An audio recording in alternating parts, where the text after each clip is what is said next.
आइए आज ये पूजा क्यों मनाया जाता है, आज इसी का जिक्र करना आपको थोड़ा सा बता दें। आपको आप जानते थे कि जब पांचों पांडव हस्तिनापुर में रहते थे तो हस्तिनापुर का जो राजा था उनका नाम था धृतराष्ट्र।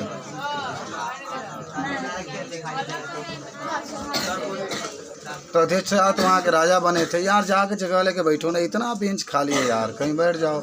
जो डबल मारे हैं वहाँ पर बैठ जाओ, डबल मारे वहाँ पर बचता हुआ किनारे करके बैठ जाओ। कहाँ नहीं जगह दे रहा भाई उसको बैठने के लिए। चलिए, तो आप जानते होंगे हस्तिनापुर के नाम सुने होंगे, नहीं सुने होंगे तो आज सुन रहे हैं। वहाँ कौरव और पांचों पांडव सब लोग रहते थे, उनका घर वहीं था। वहाँ के राजा थे धृतराष्ट्र। मैं आपको बता रहा हूँ क्यों विश्वकर्मा पूजा किया जाता है, विश्वकर्मा भगवान का। हुआ का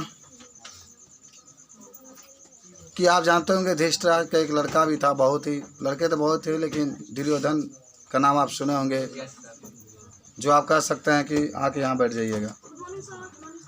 बहुत ही माने एक तरीके से आप कह सकते हैं कि क्रूर हुआ एक व्यक्ति था।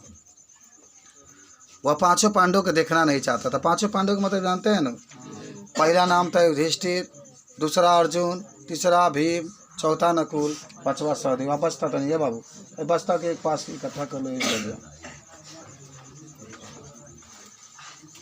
एक और बचता इधर, बस हो गया इतना। तका हुआ उसमें कि दुर्योधन के कहने पर धृतराष्ट्र जो उनके पिताजी थे, उसने पांचों पांडवों को 12 वर्ष का वनवास और 1 वर्ष का अज्ञातवास वनवास कर दिया। कहा कि आप लोग जंगल में जाइए। पांचों पांडवों के साथ उसकी माँ कुंती भी थी। और 12 वर्ष का वनवास था, 1 वर्ष का अज्ञातवास वनवास था। अज्ञातवास वनवास का मतलब होता है कि यदि आप उस वनवास में पकड़ा जाते हैं, अज्ञातवास वनवास में, तो फिर आपको 12 वर्ष का वनवास और 1 वर्ष का फिर से अज्ञातवास वनवास में रहना पड़ेगा। जब आप पकड़ा जाएंगे तब तक।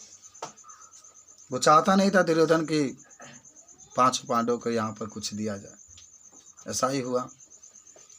5 पांडव जंगल में गए, किसी तरीके से अपने जीवन को बिताए। हालांकि जंगल में उनका साथ श्री कृष्ण का मिला, जिसके कारण उनका जीवन बहुत अच्छे तरीके से व्यतीत हुआ। ये भगवान की सब लीला होती है। जब आप कष्ट में होते हैं तो किसी न किसी रूप में कोई ना कोई आ जाता है आपका दोस्त बनकर। तो श्री कृष्ण का साथ मिला और श्री कृष्ण, आपको याद होगा, द्रौपदी का अपना बहन भी मानते थे। समय बीतता गया। बीतने के बाद जो वनवास हुआ था 12 वर्ष का और 1 वर्ष का अज्ञातवास वनवास, सब पूरा हो गया। पूरा होने के बाद पांचों पांडवों ने श्री कृष्ण से कहा कि आप जाइए हस्तिनापुर में, जा कर के दुर्योधन से कहिए कि हम लोग को रहने के लिए थोड़ा सा जगह दे। श्री कृष्ण ने कहा कि ठीक है। वह हस्तिनापुर में आए, दुर्योधन से कहे कि आपने जैसा कहा था 12 वर्ष का वनवास और 1 वर्ष का जो अज्ञातवास वनवास है वो पूरा हो चुका है। अब आप उन लोगों को रहने के लिए जगह दे दीजिए। दुर्योधन ने कहा कि मैं सुई के नोक बराबर भी जमीन नहीं दूंगा उनको रहने के लिए।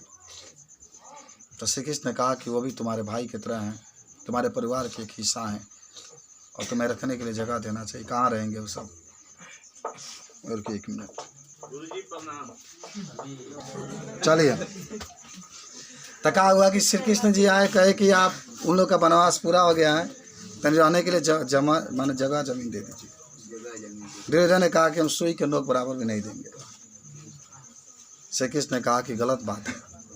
और श्री कृष्ण को कैद करना चाहा दुर्योधन, लेकिन अपने विराट रूप दिखा करके भाग गए। चलो भाग तो गए श्री कृष्ण, किसी तरीके से भागना ही पड़ेगा। आप कितना भी बलशाली हैं, घर आपका गंगुआ है, आ जा करके गोरखपुर में डान बनेंगे, उधिया देंगे मार के, गंगुए में रह जाएंगे आप, ओकरा आगे नहीं जाएंगे। तो श्री कृष्ण का जहाँ वर्चस्व था अब वहाँ कौन वर्चस्व है? तो हुआ का कि किसी तरीके से मनमाने माने कहने पर, रिक्वेस्ट करने पर, सुनो बात मत करो प्लीज, उनको खंडहर दिया गया। सबसे खराब जो जगह था हस्तिनापुर में, खंडहर जो था वही दिया गया पांचों पांडवों को। लेकिन जिसके साथ देवता लोग बा उनके कोई दिक्कत नहीं है, श्री कृष्ण साथे थे। श्री कृष्ण ने कहा कि इस खंडहर को हम एक सुंदर महल के रूप बनाएंगे। तो इंद्र जी को आराधना किए, इंद्र जी आए और इंद्र जी से कहे कि देखिए हम ये चाहते हैं कि जो खंडहर है, इस खंडहर को आप एक महल बना दीजिए। तो इंद्र जी ने कहा कि मेरा कोई अधिकार नहीं है बनाने के लिए। संसार के सुंदर आकृति बनाने में, सुंदर सुंदर वस्तुएं बनाने में, इस संसार के जितने आकृति आप देखते हैं उसको बनाने में विश्वकर्मा भगवान का प्रमुख योगदान है। इसलिए आप विश्वकर्मा जी का आराधना कीजिए। फिर विश्वकर्मा जी का आराधना किया गया। विश्वकर्मा भगवान आए और अपने शक्ति का प्रयोग करके उस खंडहर को एक सुंदर महल बना दिए, बहुत सुंदर महल बना दिए। फाटक भी बनाए, लोहा हुआ के सब बनाए, सब तमाम प्रकार की वस्तुएं बनाए। और उसके बाद से बनाने के बाद वो चले गए। तो जाने के बाद श्री कृष्ण ने कहा कि वो तो चले तो जाएंगे, लेकिन उनके जो कीर्तिमान इस संसार में है, लोग उनकी याद करेंगे और उनकी याद में लोग उनकी आराधना करेंगे। तो वह याद आज के दिन किया जाता है, उनको पूजा पाठ किया जाता है। आप लोग भी करिएगा, जो लोग करते हैं, जो लोग नहीं करते हैं कोई बात नहीं है। भगवान से आराधना जरूर कीजिएगा कि हे ईश्वर, हम हमेशा साइकिल चलाते रहते हैं, मोटरसाइकिल चलाते रहते हैं, कभी भी कोई हमारे साथ घटना मत घटित हो। जो चलाते हैं वही पूजा करेगा। जो चलाता है जो चलाते हैं वही पूजा करेगा। सबका लिए है। हम कहे नहीं कि जिसकी इच्छा है वो कर सकता है, जिसको नहीं इच्छा है वो नहीं कर सकता। पूजा तो सबके लिए है, माने जो भी करेगा भगवान से प्रार्थना कर लिया जाता है कि आप मुझे जितने भी उपकरण आप यूज करते हैं उससे आपको सुरक्षित रखा जाए। सारा देखिएगा जितना ट्रेन है, आप कह रहे हैं जितना ट्रेन है, जितनी गाड़ियां हैं, सब दुल्हन की तरह सजाई जाती है, लेकिन कोई गाड़ियां बंद नहीं रहती। कोई गाड़ी सजा दिया जाए, कोई कि मैं अब पूजा कर लिया गाड़ी ना लेके जाए, और उसे गांव में किसी का डिलीवरी अच्छी ला रही है तो क्या वो गाड़ी लेके नहीं जाएगा। इसीलिए छुट्टी नहीं किया गया, समझ रहे हो। सारा कार्य चालू रहेगा, समझ, बैंक वगैरह सब चालू रहेंगे। यही आपकी कहानी थी, समझ में आया? चलिए, तो इसलिए पूजा हो जाए। कहीं यहाँ 2 घंटा कर लीजिए।